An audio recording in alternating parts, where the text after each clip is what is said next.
Keď prišla hodina, Ježiš zasadol za stôl a apoštoli s ním.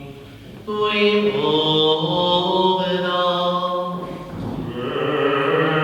Veľmi som túžil jesť s vami tohto veľkonočného baránka skôr, ako budem trpieť. Lebo hovorím vám, už ho nebudem jesť, kým sa nenaplní v Božom kráľovstve. Vzal kalich, vzdával vďaky a povedal: Vezmite to a rozdielte ho medzi sebou. Lebo hovorím vám, odteraz už nebudem piť z plodu viniča, kým nepríde Božie kráľovstvo. Potom vzal chlieba, vzdával vďaky, lámal ho a dával im hovoriac: Toto je moje telo, ktoré sa dáva za vás. Toto robte na moju pamiatku. Podobne po večeri vzal kalich a hovoril: Tento kalich je nová zmluva v mojej krvi, ktorá sa vylieva za vás.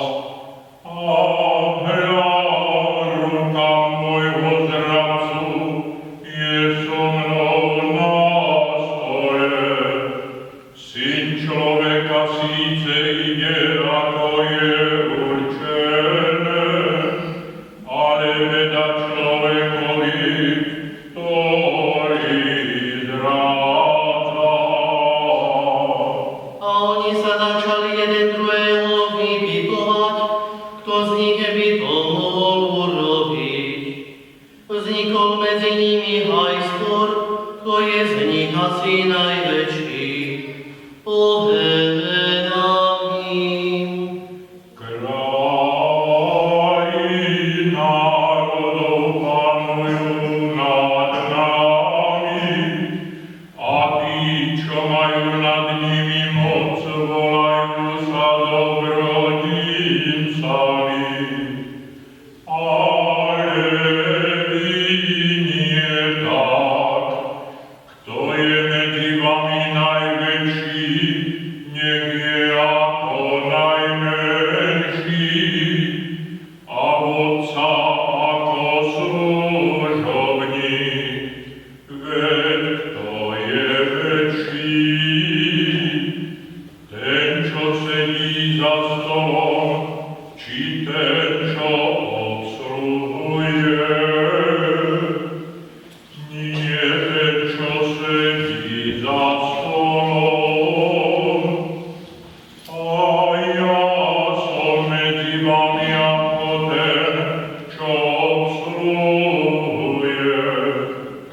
Vy ste vytrvali so mnou v mojich skúškach, a ja vám dávam kráľovstvo, ako ho môj Otec dal mne, aby ste jedli a pili pri mojom stole v mojom kráľovstve.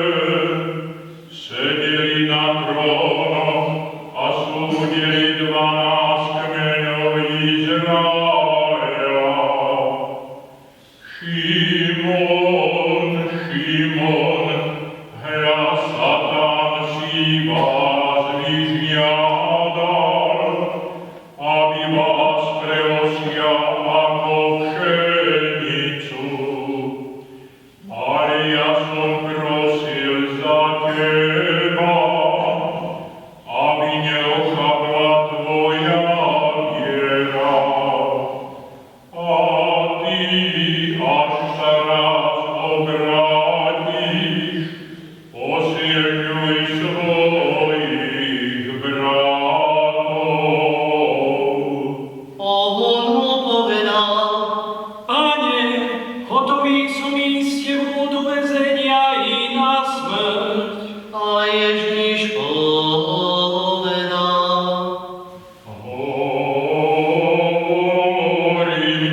Peter dnes nezaspieva tón, kým 3 razy nezaprieš, že ma poznáš. Potom im povedal: Chýbalo vám niečo, keď som vás poslal bez mešca, bez kapsíňa, bez obuví. Oni odpovedali: Nie. On im povedal: Ale teraz, keď kto má mešec, nech si ho vezme, takisto aj kapsu. A kto nemá, nech predá šaty a kúpi si meč.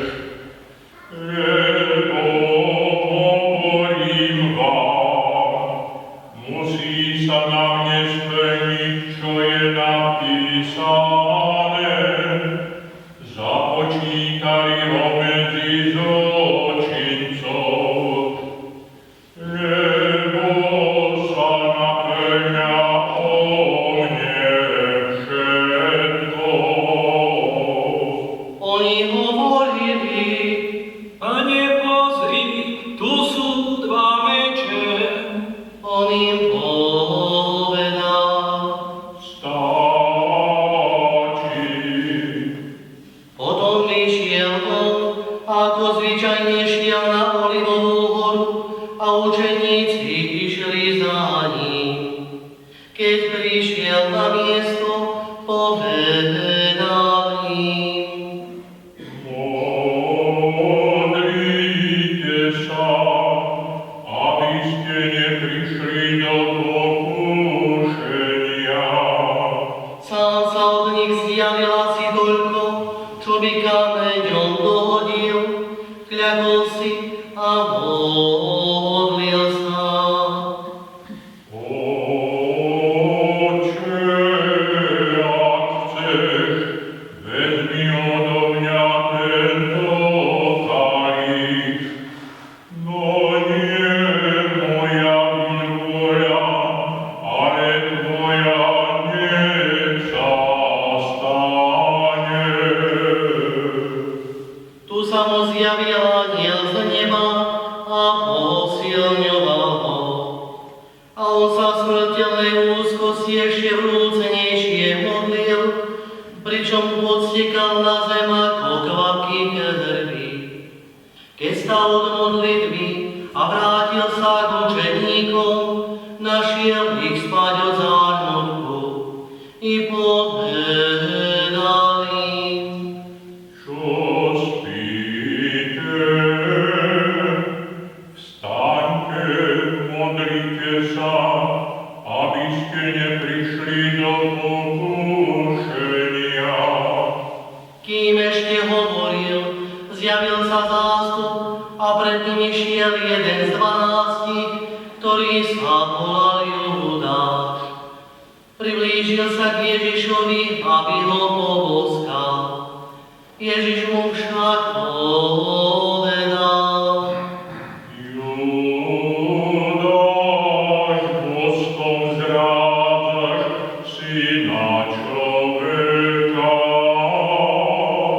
Keď tí, čo boli okolo neho, videli, čo sa chystá, povedali: Pane, máme udrieť mečom. A jeden z nich zasiahol veľkňazovho sluhu a odťal mu ucho. Ale Ježiš povedal: Nechajte to už.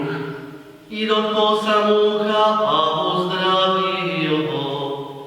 Potom Ježiš povedal veľkňazom, veliteľom chrámovej stráže a starším, čo prišli za ním: Vyšli ste mečmi akými, ako na zločinca. Keď som bol deň čo deň s vami v chráme,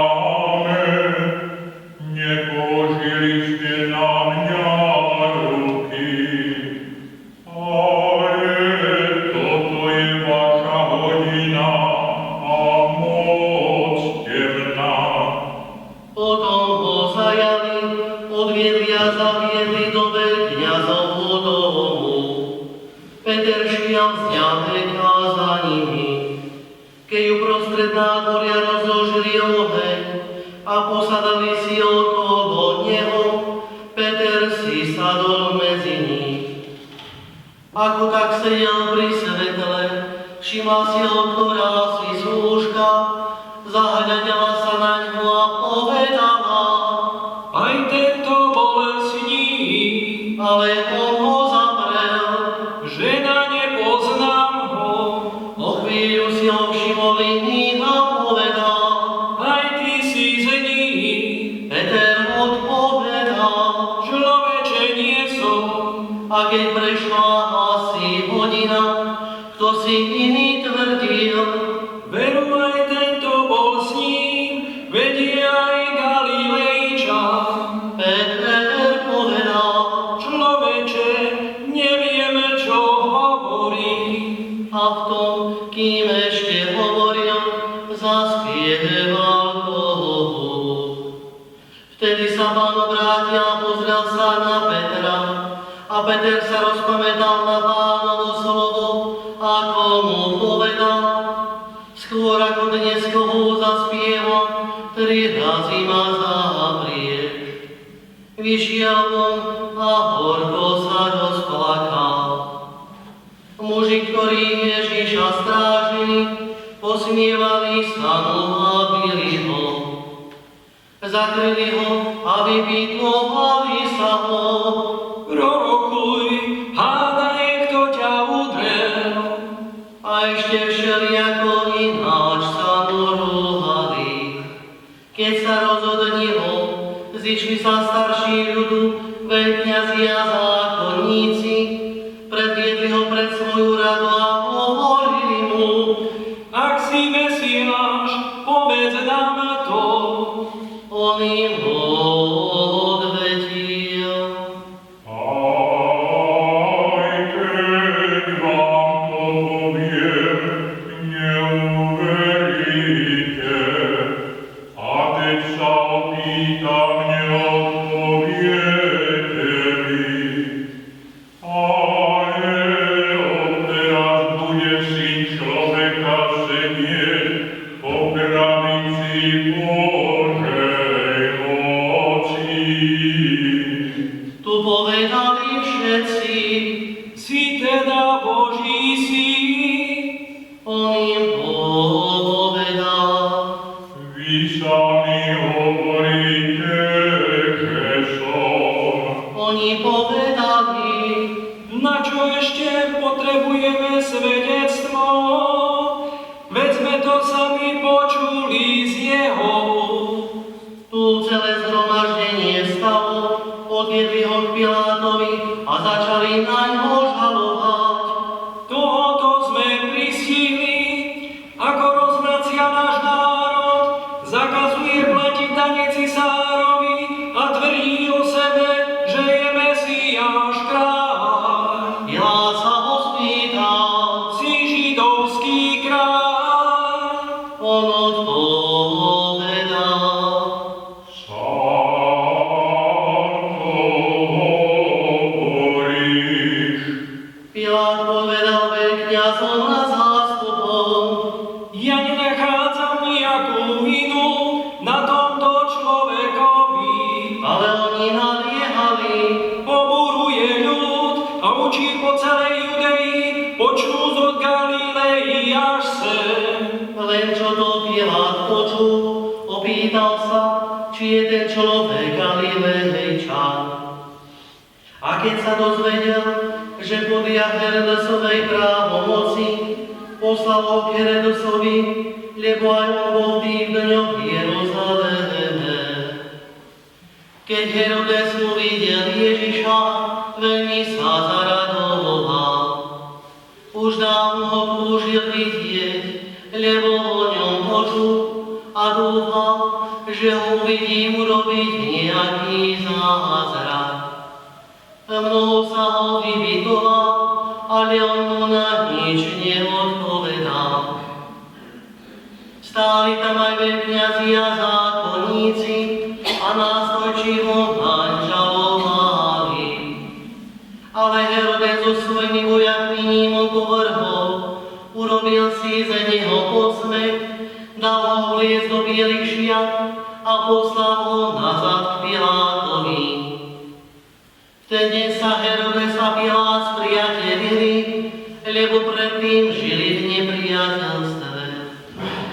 Pilát zvolal veľkňazov, predstavených a ľud a povedal im: Priviedli ste mi tohoto človeka, že poburuje ľud. Ja som ho pred vami vypočúval a nenašiel som na tomto človekovi nič z toho, čo na neho žalujete. Ale ani Herodes, lebo nám ho poslal späť. Vidíte, že neurobil nič, za čo by si zasluhoval smrť. Potresem ho teda a prepustím. Tu celý nás vzkríkol: Preď s ním a prepusť nám Barabáša. Ten bol uväznený pre akúsi vzburu v meste a pre vraždu. Pilát im znova prehovoril, lebo chcel Ježiša prepustiť. Ale oni vykrikovali: Ukrižuj, ukrižuj ho. On k ním tretí raz prehovoril: A čo zlé urobil? Nenašiel som na ňom nič, za čo by si zasluhoval smrť. Potrestám ho teda a prepustím. Ale oni veľkým krikom dorážali a žiadali, aby ho dal ukrižovať. Ich krik sa stupňoval a Pilát sa rozhodol vyhovieť ich žiadosti. Prepustil toho, ktorého si žiadali, čo bol uväznený pre vzboru a vraždu, kým Ježiša vydali k zvoli. Ako ho viedli, chytili istého Šimona z Cyrény, ktorý sa vracal z poľa, a položili na kríž, aby ho niesol za Ježišom. Šiel za ním veľký zástup ľudu aj žien, ktoré nad ním kvílili a nariekali. Ježiš sa k ním obrátil a povedal:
Keď prišli na miesto, ktoré sa volá Veľká, ukrižovali jeho i zločincov, jedného zprava, druhého zľava. Ježiš povedal: Oče, odpustim, lebo nevedia, čo robia. Potom hodili voz a rozdelili si jeho šaty. Ľud tam stál a díval sa. Poprední muži sa mu posmievali a vraveli: Iných zachraňoval, nech zachráni aj seba, ak je Boží Mesiáš, ten vyvolenie. Aj vojaci sa mu posmievali. Chodili k nemu, podávali mu ocot a hovorili: Zachráň sa, ak si židovský kráľ. Nad ním bol nápis: Toto je židovský kráľ. A jeden zo zločincov, čo viseli na kríži, samúľuha. Nie si ty Mesiáš, zachráň seba i nás. Ale druhý ho zapriakol. Ani ty sa nebojíš Boha, hoci si odsúdený na to isté, lenže my spravodlivo, lebo dostávame, čo sme si skutkami zaslúžili, ale on neurobil nič zlé. Potom povedal: Ježišu, spomeň si na mňa, keď prídeš do svojho kráľovstva. On odpovedal: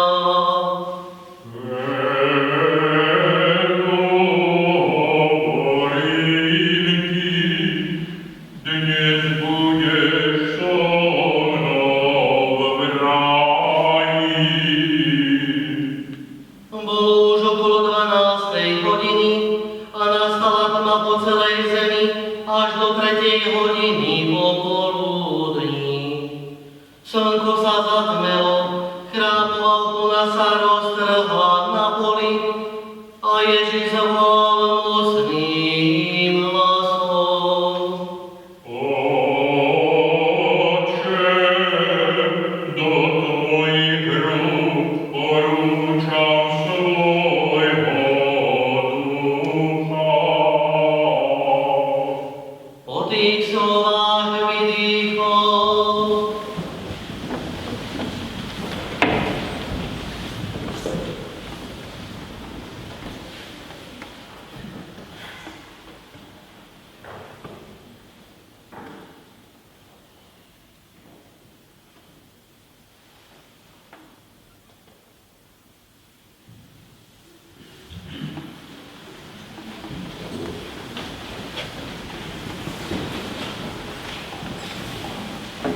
Keď stotník videl, čo sa stalo, oslavoval Boha hovoriac: Tento človek bol naozaj spravodlivý. A celé zástupy tých, čo sa zišli na toto divadlo a videli, čo sa deje, bili sa do prs a vracali sa domov. Všetci jeho známi stáli odďaleč, i ženy, ktoré ho sprevádzali z Galilei, a dívali sa na to. Tu istý muž menom Jozef, člen rady, dobrý a spravodlivý človek z judejského mesta Arimatej, ktorý nesúhlasil s ich rozhodnutím ani činmi a očakával Božie kráľovstvo, zašiel k Pilátovi a poprosil o Ježišovo telo. Keď ho sňal, zavinul ho do plátna a uložil do vytesaného hrobu, v ktorom ešte nik neležal. Bol prípravný deň a už sa začínala sobota. Odprevádzali ho ženy, ktoré s ním prišli z Galilei. Pozreli si hrob aj to, ako uložili